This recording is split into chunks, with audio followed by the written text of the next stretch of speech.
Hi, this is Will with Spiritual Clarity, and today's video is about I know intellectually that I want to change a belief, but how do I actually do it?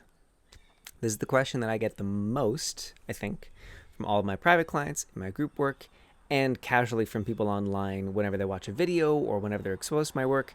They say, I know I want to change that. The belief that I'm not good enough. I know I want to change that. And I say yes, and I mean it. But then will you tell me in the session that it's actually a no? Energetically, I'm lying.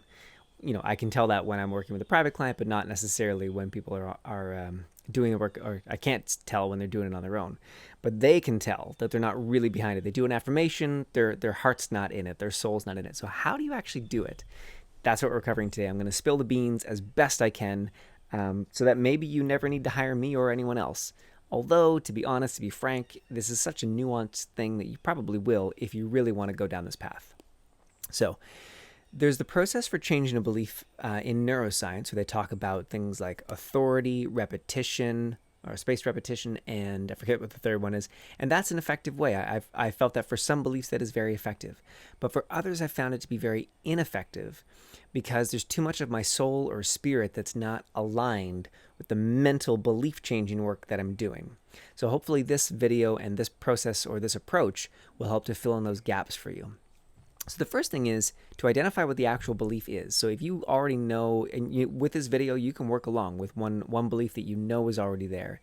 If you don't know what it is, I'd encourage you to pause the video and figure one out.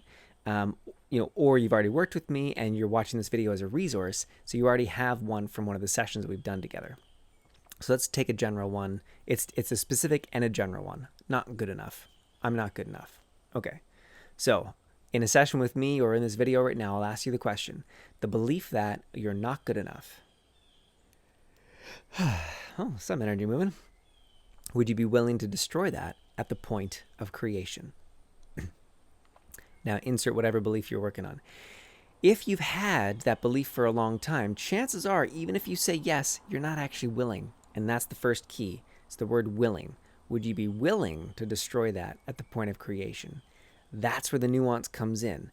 That's why affirmations and even hypnosis sometimes isn't effective, because you're not actually willing.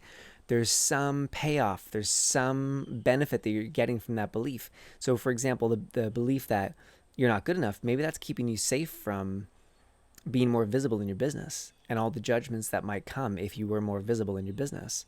Well, here we are working to change that belief, but in the background, your mind, your ego, your soul, your spirit is saying, heck no, don't change that belief. We want that belief. Keep that belief. Don't change that belief. So that's why this willingness piece is so key, because if you're not willing, your body will tell you, or the energy around, the energy and the space around where you are will tell you that, oh, sorry, that was a no. This is amazing information to have. If you can tell as you become more perceptive to, oh, that was a yes, that was a no, now it gets fun. So, for example, you say, the belief that I'm not good enough, would I be willing to destroy that at the point of creation? And you feel it in your entire being. It says, no, wrong, not willing. Or you're in a session with me and I say that to your face. That happens all the time. Great. So what's beneath that? What's underneath it? There's a few ways you can tackle this. One is literally in a session with me. I will tackle it with you. I'll be with you. I'll look at your energy. I'll hear for the words that are coming up. We'll look at what are the other beliefs that are underneath it, and we'll find at least the next step to be able to clear that and create some momentum. But if you're on your own, what the heck do you do? If you don't have me or someone like me, what the heck do you do? Well, here's what I do. So some things I take to my energy guy, and some things I feel like I want to work on this on my own. So what is my process? What is the energy healer, belief shifting expert do for himself? Now this is tricky because it's like massage, and I share this all the time that I can massage my shoulder a bit, I can massage my forearm, but I can't get the middle of my back, and I can't get the spine thing. So I go to an expert for that. I go to someone else who supports me. I always say DIY is great, but we're not in this life alone.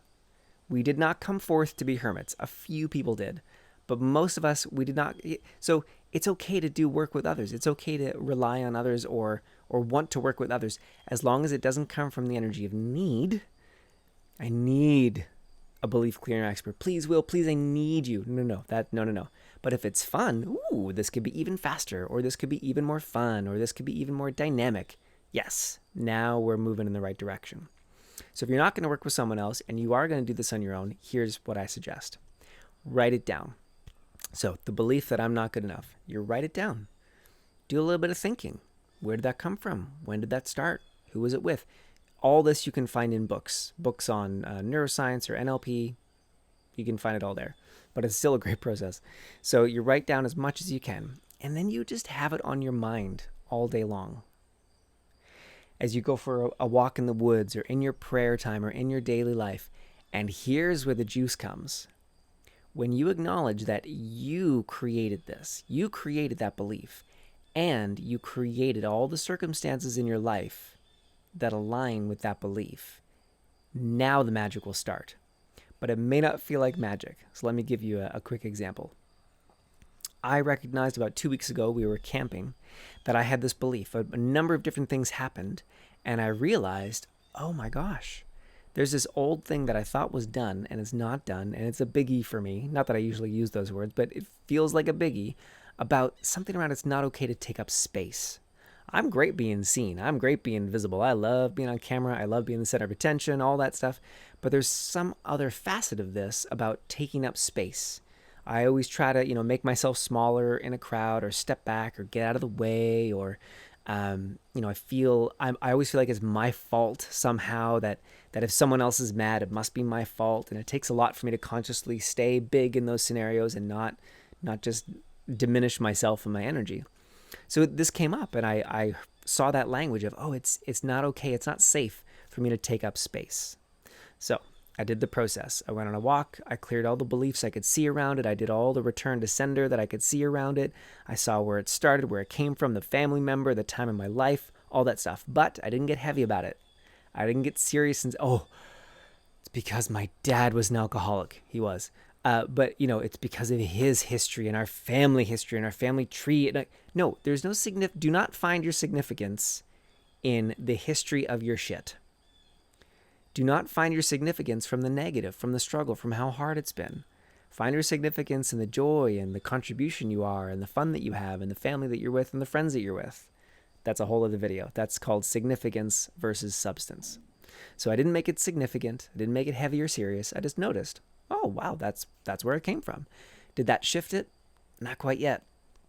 So I'm aware of this. I've written it down. I've journaled about it. I've done some meditations on it. Use all the tools you can. And then not yesterday, 2 days ago, I had a specific life scenario where someone who I don't even know got mad at me for some ridiculous thing as I'm at the bank. I'm not going to say what it is. I don't want to date this video. But they got mad at me for some specific thing. I didn't say anything. Because I was already faced away from the person at the bank machine and they got mad at me. And I was facing the bank machine. They got mad. And then I didn't say anything because it was, time. It was a walk-by insult. And I got back in the car and I'm driving away, and then I got mad. I was so mad and I couldn't let it go, and I'm so mad, and how dare he? And now I'm getting self-righteous, taking on all that self-righteous energy he threw at me, and now I'm getting all self-righteous and right about it all. And then I realize, oh my gosh, what a gift. I created this scenario. Because that's always in the back of my mind. Okay, I created this. How did I create this? Or why did I create this? But again, not from serious or heavy, but just, why would I create this? What's the benefit? What's the belief that this is maintaining in my reality? What's the story that this is continuing to create in my world? So I'm asking these questions, and I go, oh my gosh, how did I not see it? Here I am, just at the bank machine, and then I get in trouble for being. I get in trouble from someone I don't even know just for existing, for taking up space, for not complying with this person's idea of how life should be. I get in trouble just for occupying space. And I realized, oh my gosh, that's the thing that I saw about 2 weeks ago. I created this as a scenario to be able to clear this belief and to continue shifting it. So I know this might seem all over the place. It's really not. It's about building your sensitivity to, are you willing to shift something? And if you're not yet willing, you want to make it fully aware. Ask these questions of, how did I create this, or why did I create this? Not being serious. Write it down in your journal. Meditate about it. Pray about it. Go walk in the woods about it. If you want to do the DIY approach, that's what I do. The other shorter approach is to hire me or someone else that you trust to get to the root of it and clear it, but coming from joy and ease, not from finding significance in the story. Because the more significant you make your story and your shit and your struggle, the more it sticks around. Okay. Now, having said that, even working with me, sometimes clients will have the same pattern show up over months. And when that happens, I ask them to do the DIY approach and we do the work together. Now, as that's going on, they're having other shifts. Other things are shifting. They're either signing new clients, or they're getting on a new podcast, or they're feeling better in their body, or their family relationships are improving. Something's always improving or shifting. But if there's an area that's not, it's because maybe there are multiple facets to the diamond, so to speak, every turn of the diamond, or they're not actually willing yet. And I can't help them there. I can't help you get willing. I can only put lights around the door and point to the door and make signs to the door and put a flashing light above it, the flashing neon sign, and I can even maybe open the door, but you have to walk through the door. So that's where I have hated many gurus or teachers online when they say things like, "Well, it's you," and I'm like, well, that's shaming and blaming and victimizing and all that jazz. If done improperly, yes, it is.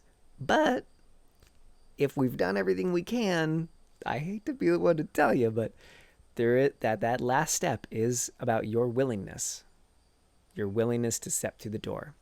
Now, what will delay getting willing? Shame, blame, beating yourself up. So that's why I find so many of these online courses I did in years past were ineffective, because they didn't help me step out of self-hate or blame or shame. They just increased it because it was all my fault. If a belief wouldn't shift. So don't go there. Don't make it having serious and significant. Stay in the light. Stay in the joy. And it will go so much faster. So this is a long video. I hope it's helpful. This is the main question I get in all my sessions. Please do like down below if this has been helpful. Comment, of course, if this has been helpful. Subscribe to my YouTube channel. Would love to see more of you. And any questions, please reach out and I'd love to support. Have an amazing day. I'll see you soon for now. Bye-bye.